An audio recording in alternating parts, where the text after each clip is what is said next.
Teraz sa vrátime ku kauze 60-eurových faktúr, ktoré rozposlala jedna internetová firma. Stovky ľudí sa už celé mesiace obávajú, že ak nezaplatia, podá si ich exekútor. Tvrdia, že sa stali obeťami podvodu. O pomoc požiadali obchodnú inšpekciu, ktorá praktiky firmy prešetrila.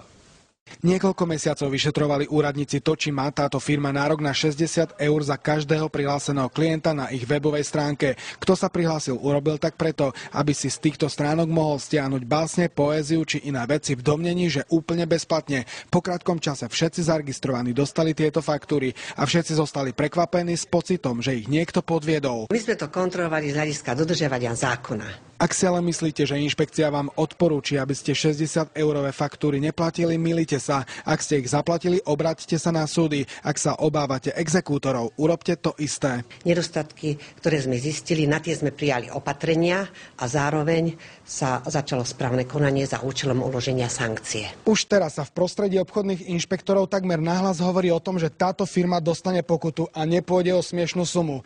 Reálne zhruba 70 000 eur. Do 1 roka inšpekcia musí od firmy vybrať pokutu za porušenie zákona o ochrane spotrebiteľa a zákona o podomovom a zásielkovom predaji. Aj preto, že firma nezrušila registrácie ani v prípadoch, keď jej klienti od zmluvných podmienok chceli odstúpiť v stanovenej lehote. Samozrejme, že sa môžu vyvinieť, ale v každom prípade predpokladám, že bude uložená sankcia. Rastislav Striško, televízia JOJ.